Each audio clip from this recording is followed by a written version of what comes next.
12 del mediodía, 5 minutos. Aquí empieza la W, 12 del mediodía, 5 minutos. Arrancamos con energía, Paola, porque arranca la semana con el ministro de Hacienda saliente. Sí, señor Juan Pablo, con mucha energía y con el numeral que les estamos proponiendo hoy para que se conecten y compartan y participen también. Numeral, la economía está, porque usted bien lo dijo, Juan Pablo, estamos en este momento en cabina con el ministro de Hacienda saliente, el doctor José Manuel Restrepo, para hacer ese corte de cuentas que venimos haciendo aquí en Sigue la W desde hace ya varios días con el gobierno del presidente Duque, al que le quedan ya 6 días, y para que nos cuente cómo deja las finanzas del país, cómo está la billetera en Colombia, ese presupuesto, ese proyecto de presupuesto que ya se radicó la semana pasada y que suben 40 billones de pesos, cómo está, qué trae, qué programas deja desfinanciados, mejor dicho, de todo. Usted puede preguntar lo que sea con el numeral, la economía está, decir lo que sea, opinar lo que sea. Exactamente. Y hablando de balances y cortes de cuentas, Andrea,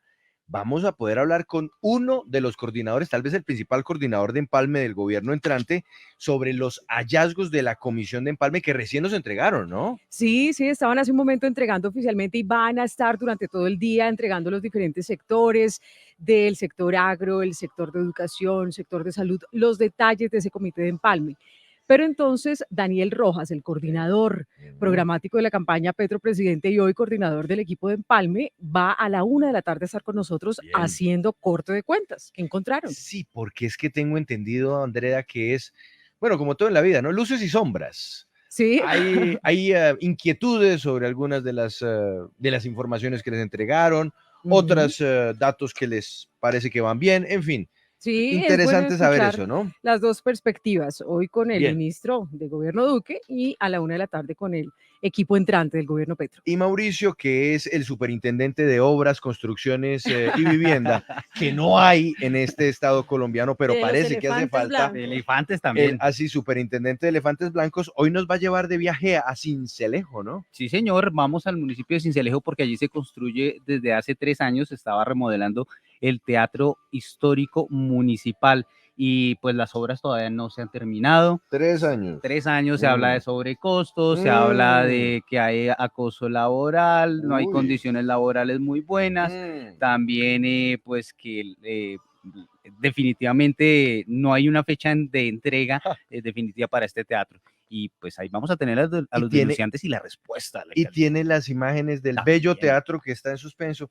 Qué bonito recuperar, Andrea, esos escenarios históricos que hicieron en el Teatro Santa Marta. Oiga, sí, precioso, es que eso además reactivaría economía, cultura, todo, pero a veces se queda en el reel y en el render. Y es que afuera de este teatro de Sincelejo también hay muchos vendedores ambulantes. Claro, bueno, no, está bien el trabajo, pero eso del sector, Mauricio. Bueno, aquí sigue la W, numeral la economía está. Le voy a leer 2 trinos, Paola, y nos vamos a saludar al ministro de Hacienda, si le parece. 2 sí, señor, adelante. Dice @paracolaml Alejandro Murcia. Numeral, la economía está en muy buenas condiciones, gracias al presidente Duque y al ministro de Hacienda. Y dice @torocont, numeral, la economía está en descenso, mientras la inflación sigue en ascenso peligroso. Los hogares con menos ingresos son los que se ven más afectados.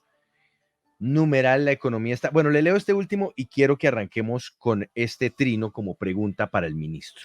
Lo hace @Jairo Ortega MD, que dice, numeral, la economía está cual olla raspada. Señor ministro de Hacienda saliente, José Manuel Restrepo, a T-6 días para el término de su periodo. Muchas gracias por estar con nosotros y bienvenido a Sigue la W. Muchas gracias, Juan Pablo. Un saludo muy especial a usted, a Paola, a Mauricio, también a Andrea y a todos los oyentes de W en el día de hoy. Bueno, la olla de las finanzas del Estado, la bolsa de recursos del gobierno nacional, ¿está raspada como muchos lo dicen, como muchos lo piensan, como muchos lo señalan?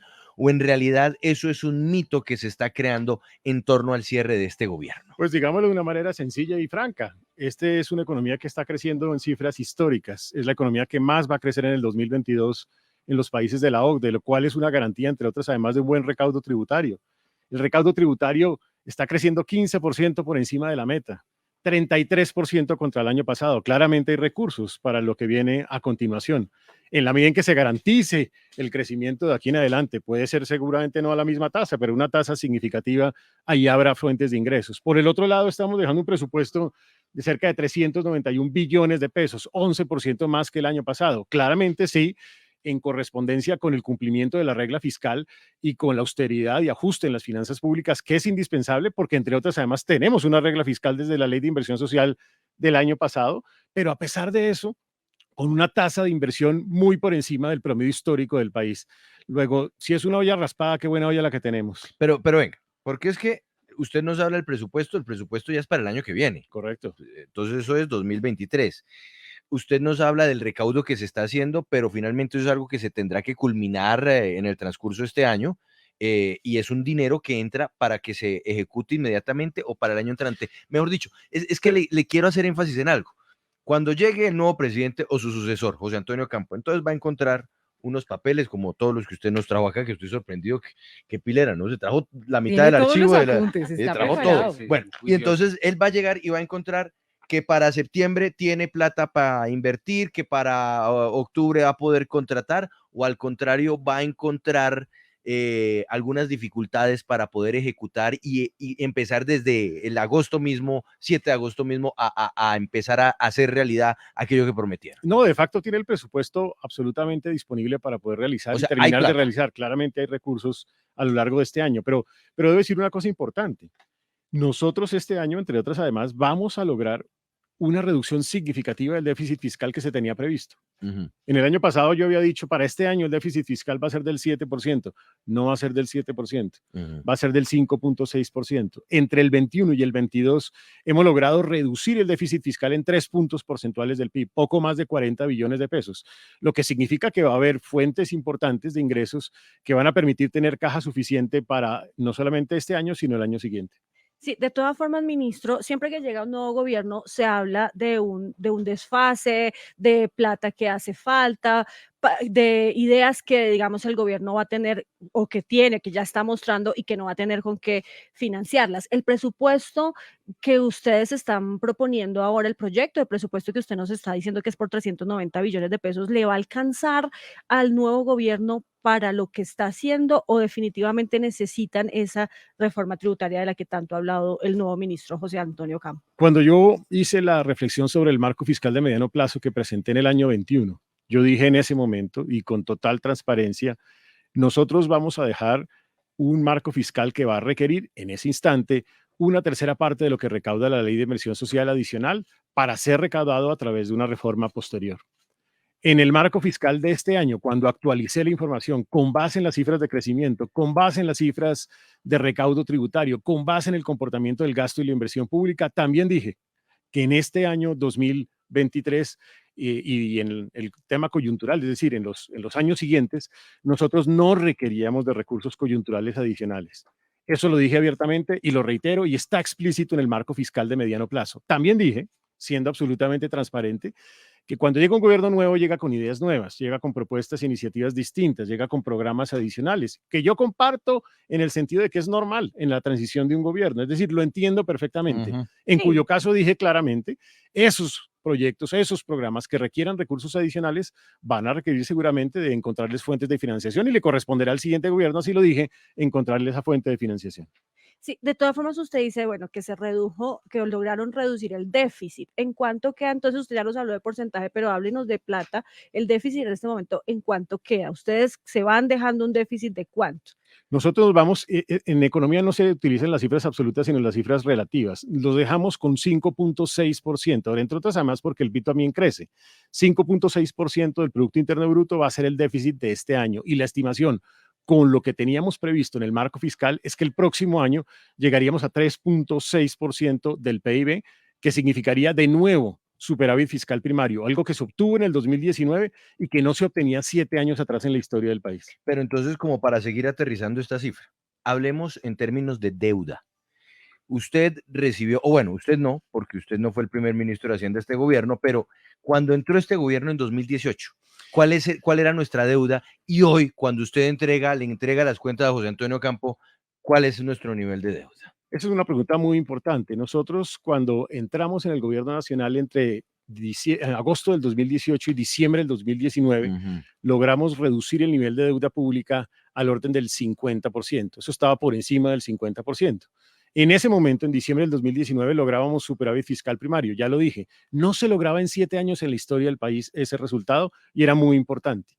Llega la pandemia y en medio de la pandemia claramente tuvimos que destinar recursos. Tampoco nadie lo niega. Yo he sido transparente con eso. Tuvimos que destinar recursos para atender la salud, la vacunación, las pruebas, los hospitales, para proteger el empleo a través del subsidio a la nómina, para tener líneas de garantía subsidiadas por parte del Estado, para nuevos programas sociales. Eso implicó que el déficit fiscal se multiplicara casi que por 3 y que la deuda pública, para contestar a su pregunta, se elevase al 65%, del 50 al 65%, 15 puntos porcentuales. Algo similar sucedió en la mayoría de los países a nivel global en la pandemia. Derivado de eso, o después de eso, arrancó la reactivación. A mí me correspondió ese proceso de reactivación económica. Esa deuda pública se había estimado que iba a llegar a ser del orden del 67% para este año 2022. No será del 67% del PIB, será de 56.5%, que es muy cerca del límite inferior de deuda pública que estableció la regla fiscal que en Colombia debiese ser del 55%, lo mínimo posible para esta nación. Le leo, Paola, comentarios que llegan con el numeral La Economía Está. Tengo que leerle, ministro, el trino que acaba de hacer Julio Sánchez Cristo desde su cuenta @J Sánchez Cristo. Numeral La Economía Está en un buen momento, comparada regionalmente. Pero ¿será que el ministro de Hacienda saliente reconoce que se le fue la mano tratando de patrocinar un atajo a la ley de garantías abiertamente inconstitucional? Ya le vamos a preguntar. Sí, yo creo que ya vamos para allá, ya vamos para allá. Le voy a leer Sí. otro, le leo otro como para que vayamos contrastando. Dice también con este hashtag @Sharumita, numeral La Economía Está llena de informalidad y el narcotráfico se aprovecha de esta situación para el blanqueo de dinero. Numeral La Economía Está. Estamos con el ministro de Hacienda. Les recuerdo que también vamos a leer sus comentarios en el YouTube Live, en donde ya nos pueden ver a esta hora desde los estudios de la W. Búsquenos, estamos como W Radio Colombia en vivo en YouTube, también en Facebook Live, y nos encontramos también a través de wradio.com.co. Ay, por supuesto, Paola, TikTok. También estamos en video en vivo a esta hora en TikTok con el ministro José Manuel Restrepo. Sí, yo quiero seguir con el tema del presupuesto, ministro, el presupuesto que ustedes radicaron para el próximo año, porque como ya hemos comentado, pues a pesar de que sube 11%, pasa de 350 billones este año a 390 el otro, hay preocupación, incluso lo han mencionado desde el Congreso, algunos congresistas del Pacto Histórico, por algunos programas que puedan quedar desfinanciados, como por ejemplo Ingreso Solidario, que fue un programa que se creó por la pandemia y que ayuda o pues subsidia a millones de personas en el país. ¿Qué decir sobre eso? Es importante decir que Ingreso Solidario fue un programa que se creó con el objeto de establecer una medida contracíclica en materia social y que, entre otras, además, se fortaleció con la ley de inversión social de 3 a 4 millones de hogares. Incluso los valores se implementaron en más de un 25%. La ley de inversión social, que es una ley de la República, aprobada en el Congreso de la República, estableció que la vigencia de ese programa era hasta diciembre del año 2022. Es decir, que el sustento legal del programa Ingreso Solidario estaba circunscrito al año 2022. Habiendo dicho eso, nosotros mismos le introdujimos un ajuste en la ley de inversión social para que al finalizar el año, hacia el mes de diciembre, el gobierno entrante pudiera evaluar este y otros programas sociales para darle la correspondiente continuidad. Quiere decir que ese programa necesita un sustento legal que va a requerir algún artículo seguramente en proyectos de ley que formule el nuevo gobierno. Pero también dijimos, y lo hicimos explícito en el Comité de Empalme con el Ministerio de Hacienda entrante, que íbamos a dejar recursos en el presupuesto del 2023, no con una partida, porque no se podía, porque el sustento legal necesita darlo el siguiente gobierno, como lo dijo la Ley de Inversión Social, que íbamos a dejar partidas y recursos para financiar este programa en Ministerio de Hacienda y Crédito Público. Así es. Hay recursos dispuestos en el Ministerio de Hacienda y Crédito Público para financiar este programa, pero evidentemente implicaría una transferencia de Hacienda al programa, lo cual no es un problema. Lo que es importante es que el nuevo gobierno le dé el sustento legal correspondiente. Pero entonces de aquí a diciembre, por lo menos, Eso está Ah, no, cubierto. absolutamente, Está cubierto. absolutamente No es que garantizado. llegue, Y de no. ahí, y Ajá. de ahí en adelante habrán recursos adicionales para Sí, financiarlo en el sector de Hacienda y Crédito Público como transferencia a sí. proyectos sociales Tienes que que, pueden destinarlos una vez el gobierno le dé sustento legal. sí, o sea, el Eso programa ya es sigue. una decisión del nuevo El, gobierno, el si le da programa sustento sigue si legal. el Es una gobierno, si el nuevo gobierno quiere. exactamente. Sí. Y la plata está. Y no, y ya hoy dijeron en la comisión de empalme que sí lo van a Es continuar. que nos vamos a hablar de la comisión de empalme. Numeral, la Ujú. economía está. Andrea, usted estuvo súper pendiente de ese informe que se presentó hace pocos minutos. Las preguntas para el saliente ministro de Hacienda. Sí, ministro, yo quiero hacerle una pregunta con respecto a lo que ha dicho Daniel Rojas, justamente el coordinador del empalme del gobierno Petro, que dice que ha sido en términos muy cordiales, pero que sí dice lo siguiente, que le preocupa porque encontraron un país fiscalmente crítico, abro comillas, muchos recursos y vigencias futuras comprometidos, contratación amarrada, si se quiere, muy poco espacio fiscal para poder lograr grandes transformaciones. Por lo tanto, la reforma tributaria se nos convierte en una de las medidas de inmediata ejecución. Y sigo leyendo uno de los reparos que él tiene, Daniel Rojas. Están los altos niveles de deuda adquiridos en los últimos gobiernos. Eso también nos cierra el espacio fiscal. ¿Usted qué le contesta? Porque bueno, usted nos ha dado algunas cifras, pero ya aterrizándolo con esta crítica que acaba de hacer Daniel Rojas, ¿qué decir? Yo no entro en una contradicción con Daniel, entre otras además con quien tuve una relación muy cordial en la construcción del empalme, y además lo respeto profundamente como un estudiante, un economista pues muy destacado. Habiendo dicho eso, lo que yo tengo para decir es, aquí los hechos son los hechos y contundentes. Como lo acabo de decir, nosotros logramos reducir entre el 2021 y el 2022 3 puntos porcentuales del PIB el déficit fiscal. Y nosotros logramos en ese mismo periodo reducir casi 10 puntos porcentuales el nivel de deuda pública respecto del PIB. Por eso estamos dejando la deuda pública este año, no el próximo, este año en casi el nivel mínimo de ancla de deuda pública que establece la regla fiscal. Y también, con base en la estimación que estamos hacia adelante viendo, podemos decir que el próximo año podría Colombia lograr de nuevo superávit fiscal primario. Luego estamos dejando una hoja de ruta definida con un ajuste acelerado en casi 10 años de las finanzas públicas para que el siguiente gobierno pueda continuar en una muy buena senda. Ahora, yo entiendo que para poder justificar programas y proyectos, pues todos quieren reformas tributarias. Eso hace parte seguramente de la lógica de un gobierno entrante que necesita Sí. sus programas y sus proyectos y justificar que se necesita una reforma Pero, tributaria. por ejemplo, ministro, insisto, es que usted no estaba de ministro cuando arrancó el gobierno Duque, pero el gobierno Duque encontró el mismo nivel de Encontró 14 compromiso, billones. de compromiso en términos de vigencias futuras, el mismo nivel de, digamos, Contratos de amarrados. contratos Es la amarrados. expresión que ¿Qué, utiliza Daniel. qué es lo que dice hoy la Comisión de Empalme? Se lo contesto con datos. Cuando nosotros recibimos del gobierno anterior el porcentaje de vigencias futuras comprometidas a los siguientes gobiernos, representaban 13.6% del PIB. Nosotros estamos en este momento en 6.5% del PIB. Es el nivel más bajo en los últimos 4 o 5 gobiernos proporcionalmente al PIB. Y para vigencias futuras comprometidas para el siguiente cuatrenio, es decir, el siguiente gobierno, Ujú. nosotros recibimos 5% del PIB y en este momento está en el 3.1% del PIB, siendo también el nivel más bajo comparativamente con el gobierno Pastrana, los gobiernos Uribe y los gobiernos antes. Sí, usted eso ya nos lo dejó claro según las cifras que usted tiene ahí muy detalladas, pero yo quiero insistir en el tema de la contratación amarrada, porque ellos dicen, bueno, llegamos, pero ya hay unas cosas que no vamos a poder hacer, vamos a tener que pensar cómo las desatamos, según él, porque entonces vamos a quedar cruzados de brazos en algunos aspectos. ¿Qué le contesta respecto a estas críticas? Lo que he contestado es vigencias futuras. Ahora, contratación, que se ha dado seguramente a lo largo del gobierno, pues es que hace parte de la función del gobierno el proceso de contratación y de ejecución. Es que si no, el gobierno dejaría de gobernar. Y Pero el no le gobierno metieron mucho gobierna el hasta el 8 de acelerador en agosto. los últimos meses No, para dejar algunas cosas ya listas. para nada. De hecho, incluso si usted revisa el porcentaje de ejecución de este año, es un porcentaje de ejecución que es inferior a lo que históricamente ha tenido un año normal, un año electoral.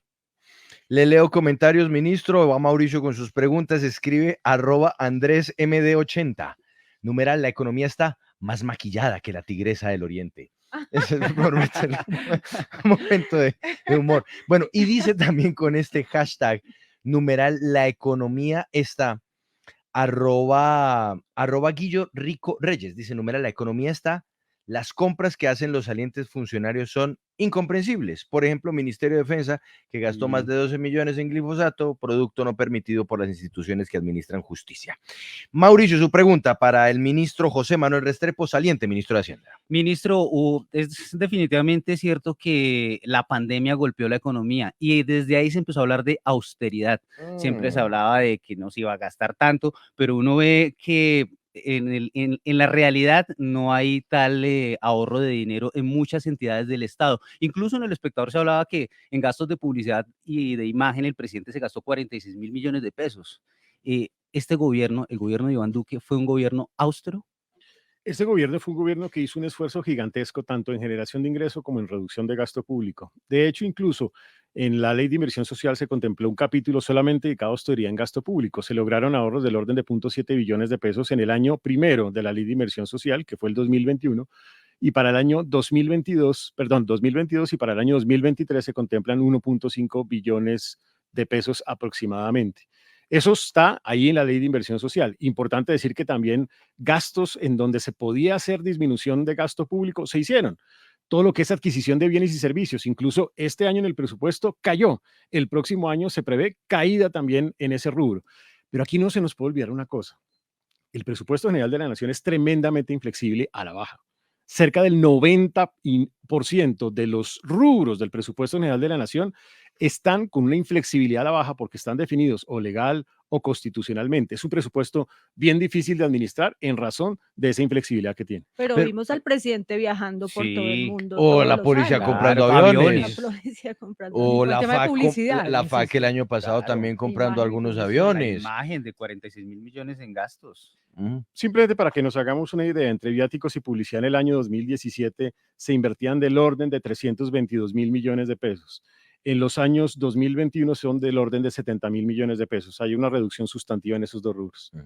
Bueno, ministro, mire usted que yo aquí quiero como ponerme un poquito en los zapatos de quienes nos están oyendo, porque usted bien sabe que a esta hora, mire, mediodía, entonces muchas personas están en su vehículo de pronto yendo a la casa a almorzar o van en un taxi, van en el transporte público y lo oyen a usted pues haciendo un balance que parece bastante halagüeño para el país, en donde nos habla de una deuda que va bajando, un déficit que también está mostrando unas buenas señales, una austeridad en la cual el gobierno pues ha tratado de cumplir en la medida de lo posible.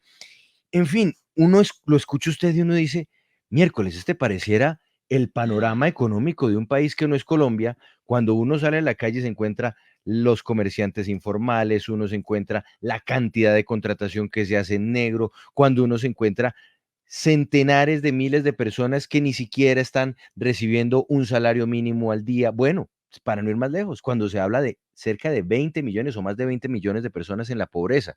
Y entonces uno dice, ¿cómo es posible que las finanzas del país y la economía de Colombia para el ministro de Hacienda esté tan bien, pero para el colombiano de a pie esté tan mal? A ver, yo creo que es importante nosotros también tener en consideración que yo nunca he dejado de negar que hay temas estructurales y que hay problemáticas que hay que seguir trabajando estructuralmente en el país. Nunca lo he hecho. Yo he sido transparente en mis reflexiones. Creo que hay que seguir el ajuste gradual de las finanzas públicas. Lo hemos encomendado así, lo hemos dicho en la comisión de empalme. Por eso dije, este año cerramos en 5.6. Hay que persistir para llegar a ese 3.6. El marco fiscal dice cómo lograrlo y se puede lograr. Y se puede lograr ese superávit fiscal primario y se puede cumplir con la regla fiscal. Eso también lo he señalado. También he dicho, se necesita seguir trabajando en materia de generación de empleo en el país. Y se necesita, y hay unos desafíos importantes en materia de precios a nivel global, incluso en nuestro país, unos desafíos en balance en cuenta corriente que tampoco he negado ni he escondido. Pero de la misma manera uno tiene que reconocer que también hubo un avance y que nosotros enfrentamos como gobierno nacional quizá los peores choques en la historia del país. Es que no se nos puede olvidar. Enfrentamos el choque migratorio que hace que hoy en día tengamos 2.5 millones de hermanos venezolanos que tuvimos que atender. Y tuvimos que atender en salud y tuvimos que atender en educación, invirtiendo billones de pesos para ese fin. Casi una ciudad completa. Tuvimos que enfrentar un huracán nivel 5 en Providencia, algo que nunca se había dado en la historia de Colombia. Y ahí se ha venido atendiendo adecuadamente, lo vieron ustedes el domingo. Tuvimos que atender también unos bloqueos de vías que generaron destrucción de capacidad productiva en el país y aumento de precios también. Y tuvimos que enfrentar el peor choque en la historia económica del país, que fue la pandemia del COVID-19. ¿Que la pandemia sí aumentó el déficit? Sí. ¿Que la pandemia aumentó la deuda pública? Sí. Que la pandemia destruyó capacidad de producción en el país también. Que la pandemia generó desempleo, claro, 5.7 millones de empleos. Pero después de la pandemia, ha sido el proceso de reactivación más rápido en recuperación que ha tenido Colombia en los momentos difíciles que ha tenido en su historia. Y lo puedo comprobar con hechos. Nosotros logramos recuperar 5.7 millones de empleos en estos 2 años que hemos tenido. Y hoy en día tenemos una tasa de desempleo muy cerca de la que teníamos antes de la pandemia, que sigue siendo estructuralmente un desafío para seguir trabajando, no me cabe la menor duda. Y que mucho es empleo informal. Y usted sabe lo que eso implica para la realidad de cualquier persona que trabaja en esas circunstancias, no tener derecho a nada. Que sigue siendo como es tradicionalmente el comportamiento del empleo en el país, porque no deja de ser o no dejan de existir desafíos estructurales como nación, pero hubo una recuperación. Que la pobreza multidimensional bajó y retornó a niveles mejores que los que teníamos antes de pandemia, después del impacto del COVID, también es cierto.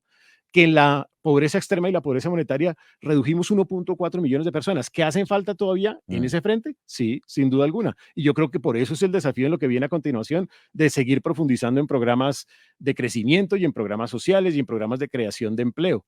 Pero uno no puede dejar de reconocer que hay un avance importante, que hay una recuperación y que hay y siguen siendo y existiendo desafíos hacia adelante. Mire, le leo, Paola, 2 comentarios, pues uno que interpreta la pregunta que le acabo de hacer al ministro, escribe @carviva1, numeral, la economía está, definitivamente parece la de Narnia o la de Colombia, porque la de Colombia no es, haciendo referencia a lo que nos responde el ministro, pero también escribe @fer3025, numeral, la economía está mejor que nunca. Si no fuera por la pandemia, estaríamos con superávit. Gracias, presidente Duque, escribe este tuitero. Adelante, Paola. Sí, pues entendiendo ese tema de la recuperación que incluso pone a Colombia como uno de los países que más va a crecer en la región este año y ya se ha aumentado el pronóstico también por parte de incluso organismos internacionales para Colombia. Hay otro punto, ministro, que preocupa mucho el bolsillo de los colombianos y tiene que ver con la inflación. ¿Qué pasó? ¿Por qué subió tanto el índice de precios al consumidor en Colombia? ¿Por qué los colombianos están tan afectados en temas de su bolsillo? ¿Y hasta cuándo vamos a ver ese fenómeno? Porque la gente todavía en las calles se pregunta, ¿por qué todo sigue subiendo? ¿Hasta cuándo? Efectivamente, Paola, la reactivación de Colombia es no solamente una de las mejores, va a ser la mejor en este año, de la totalidad de los países de la OCDE y en América Latina. Quiere decir que vamos a ser el número 1. Y el próximo año de persistir, como dice el Fondo Monetario Internacional, podríamos estar en una situación muy similar. Al país al cual más le aumentan el pronóstico de crecimiento en el mundo es a Colombia. El Fondo Monetario Internacional aumentó el pronóstico incluso por encima de lo que yo incluso había previsto, del orden del 6.3% de crecimiento para este año. Claramente en crecimiento, Colombia está mostrando no solamente una reactivación exitosa consigo mismo, sino una reactivación exitosa de cara al mundo. Evidentemente hemos enfrentado el impacto de la salida del COVID, como lo está enfrentando el mundo entero en materia de precios. Los precios empezaron a crecer en el momento en el cual el mundo se empezó a reactivar muy rápidamente con menos capacidad de oferta por la pandemia misma. Hubo dificultades también en materia logística, en el tránsito de contenedores de unas naciones a otras. Eso afectó los precios. Y una guerra que se atravesó en la mitad del camino por una invasión de Rusia a Ucrania aumentó los precios de fertilizantes y de algunos productos relacionados con combustibles y energía. Todo eso generó una dinámica de aumento de precios en el mundo entero. La OCDE tiene en promedio más que el caso colombiano. América Latina tiene en promedio casi 2 veces el promedio en Colombia, es decir, es más alto que el valor de la inflación en Colombia. Lo mismo está sucediendo en otros países, España, Holanda, los Estados Unidos cerca del caso colombiano. ¿Qué hemos hecho para enfrentarlo? Lo que ha hecho el mundo entero tratando de enfrentar un fenómeno después del impacto de una pandemia. Vale decir, una política de normalización monetaria desde la Junta Directiva del Banco de la República, aumentando tasas de interés, disminuyendo el déficit fiscal, que fue mi esfuerzo en año y medio para tratar de sacar adelante y que hubiera menos presión sobre tasa de cambio. Simultáneamente con esto, un esfuerzo para reducir aranceles al cero en más de 290 partidas, sacar los fletes de la base gravable de aranceles y de IVA para disminuir costos, lograr subsidio de crédito agropecuario hasta por 1.3 billones en el sector agropecuario y motivar producción. Hacer esfuerzo en disminución de costos logísticos, el subsidio incluso en materia de combustibles para evitar menos impacto sobre precios. Todos estos esfuerzos para contener el aumento en los precios. ¿Qué estamos visualizando? Hoy la Dirección de Política Macroeconómica visualiza que más o menos a lo largo de este segundo semestre tenderá a disminuir la inflación anualizada, como ya sucedió en el caso de alimentos en los últimos 2 meses. O sea, ¿hasta cuándo vamos a ver ese fenómeno de inflación disparada? Nosotros calculamos y estimamos con base en la Dirección de Política Macroeconómica que desde los meses de agosto en adelante puede empezar a ceder parte de la inflación anualizada en el país. Perdóneme, pero ministro, y ahí pues yo creo que el cálculo es innegable. El presidente Duque destacó incluso en su discurso del 20 de julio que para este año se había conseguido el incremento salarial más importante de la historia del país, que fue pues sin duda algo histórico al llegar al $1.000.000. Pero no es el momento de reconocer ya al cierre del gobierno que ese incremento en menos de 4 meses desapareció y que se lo comió la inflación y que en realidad lo que se presentaba como un incremento histórico era más bien anticiparse a una tragedia económica que de todas formas están viviendo los colombianos de clase media, de clase baja, porque sencillamente lo que compraban en diciembre hoy ya no les alcanza. Visto en perspectiva, pues fue una decisión que seguramente evitó justamente que hubieran impactos adicionales. De hecho, la inflación anualizada está por debajo de ese aumento, pero adicionalmente a eso, también es importante decir Pero que no sí, fue pero el único, no fue el único el poder instrumento. adquisitivo se cayó. No fue el único instrumento. Nosotros pensando en los más vulnerables, se hizo un incremento, por ejemplo, a través de programas sociales, como ingreso solidario en casi un 25%, para atender ese impacto. Creo que ese también fue un camino positivo para atenderlo. Pero perdóneme que le insista, ministro, pero es que ustedes de todas formas, que además son especialistas en esto, ustedes sabían desde diciembre qué era lo que iba a pasar con la economía este año. Y sabían que la inflación se iba a disparar por lo mismo que usted nos ha señalado, y la crisis de los contenedores, Y la pandemia. y la pandemia, y eso que además no anticipaban una guerra que estalló en febrero con todo el impacto que ha tenido para el planeta entero. En diciembre ustedes ya sabían que la inflación se iba a disparar. Ustedes hicieron ese incremento a sabiendas y para tratar de salvar el bolsillo de los colombianos. Otra cosa es que no dio abasto. Yo creo que no se sabía la totalidad del impacto, sobre todo porque todavía no estábamos enfrentados a una guerra de combustibles como la que se ha dado o un impacto en los fertilizantes. Claramente se preveía que estaba dándose un aumento y frente a ese aumento también hubo una reacción que yo creo que fue positiva. Es decir, visto en contrafactual, ¿qué hubiera sido peor? ¿No haber tomado esa decisión o haberla tomado? Claramente se tomó con un costo y se tomó además en un esfuerzo mancomunado con el sector privado, lo cual es positivo. Quiere decir que el sector privado estuvo también comprometido en esa dirección. Sí, ministro, vea muchos comentarios aquí en nuestro YouTube Live a esta hora. No, Dice- pues todo el mundo está diciendo Narnia, ¿no? Sí, que usted en qué país vive, porque no se sienten, digamos, identificados las personas con esa realidad tan buena de la economía de la que usted nos está hablando. Y yo quiero preguntarle precisamente en qué se basan todos estos organismos internacionales en decir que Colombia es el que más va a crecer y cómo nos va a afectar esa posible recesión de la que ya se está hablando en Estados Unidos, por ejemplo. Yo creo que habría que preguntarle a ellos, pero hay instrumentos para saberlo.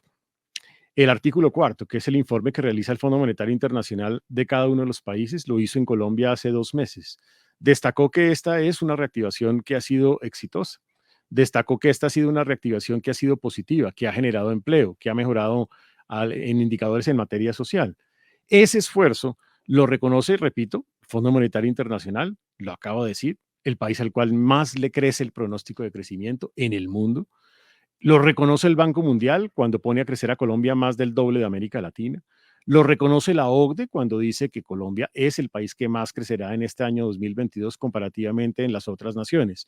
Y todas ellas lo que han señalado es que ha habido una política contracíclica exitosa que logró mitigar el impacto de la pandemia en materia de salud con un programa de vacunación en donde también el mundo entero lo reconoce como positivo y exitoso, que logró contener el impacto social que pudo haber tenido el impacto de la pandemia, sabiendo que hay por mejorar todavía en indicadores de pobreza monetaria y pobreza extrema. Logra reconocer que se hizo un esfuerzo también en una política contracíclica para generar empleo con instrumentos como los que están incluidos en la Ley de Inversión Social, que han generado cientos de miles de empleos adicionales, sobre todo para jóvenes y para mujeres. Esto, insisto, nada de esto significa que no tengamos desafíos. Yo nunca he dejado de reconocer que hay desafíos, pero tampoco podemos dejar de reconocer que hubo un mejoramiento significativo que hoy en día el mundo reconoce después del impacto de la pandemia. Y la recesión. Y respecto a la recesión, ¿qué está viendo el Fondo Monetario Internacional? ¿Qué están viendo el Banco Mundial, la OCDE? Están viendo que sí, la gran mayoría de países van a tener un impacto como resultado de la disminución del crecimiento en los Estados Unidos. En el caso colombiano, prevén que haya una desaceleración en el crecimiento. Es obvio que seguramente va a darse esa desaceleración en el crecimiento, pero a pesar de eso, las condiciones internas del país están demostrando que nuestro crecimiento va a ser superior al promedio de América Latina y al promedio de OCDE y al promedio de los países en el mundo entero. ¿Por qué? Porque hay condiciones que están dando buenos resultados. Por ejemplo, estamos teniendo una muy buena dinámica en consumo interno y en inversión nacional e inversión internacional.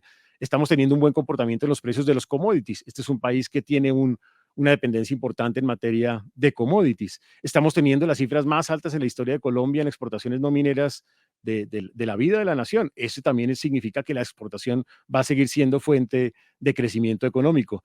Y están viendo que hay unos sectores que están generando una buena dinámica, como la industria y el comercio.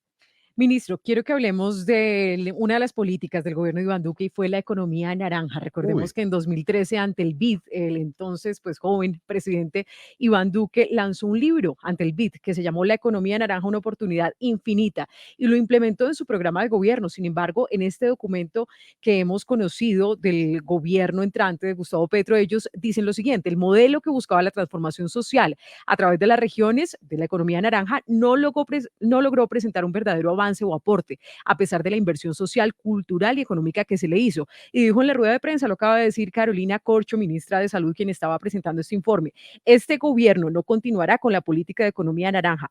Eso está totalmente claro. Para algunos fracasó, para algunos pues se atravesó la pandemia, pero no puede ser justificación. ¿Qué balance usted hace de esta economía naranja? Mire, yo personalmente creo que no voy a entrar a discutir.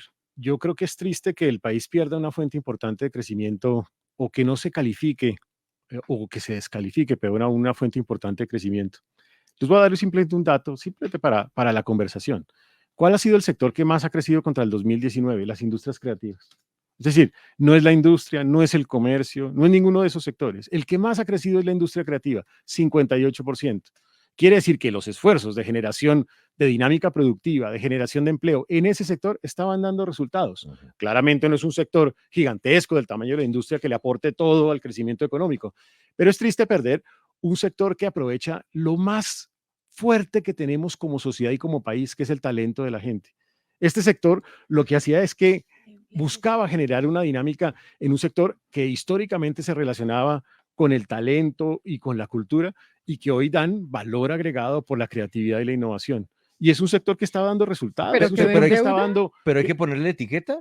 No, usted le puede llamar industrias creativas y el problema es que el siguiente gobierno no lo quiere llamar economía naranja, pues no lo llame economía naranja, llámelo economía morada, llámelo como quiera llamarlo. Pero que Pero en no deuda respecto a la promesa de Duque que iba a ser pues mucho más ¿Le parece impactante. que en deuda queda, después de haber sido el sector que más crece desde el 2019 hasta la fecha, en un 58%? Pero incluso No, desde el mismo yo creo que sector ahí hay una... cultural reclamaban que no estaba como Faltaba bien apoyo. enfocado. Ah, no, claro, seguramente todos los sectores necesitan apoyo. Es decir, lo que quiero decir es que no quedó en deuda, creció al 58%. Triste perder, sí, que es un sector que genera empleo, que aprovecha el talento de los colombianos, que es importante, entre otras, además, para darle valor agregado a la dinámica productiva de un país, se pierde en el camino.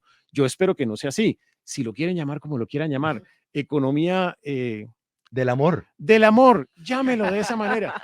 Bueno. Pero como recomendación de país, no perdamos lo positivo. Ahí es cuando Es yo que- digo, en un proceso de transición de gobierno, hombre, hay que construir desde lo construido. Yo lo hice como ministro de Comercio.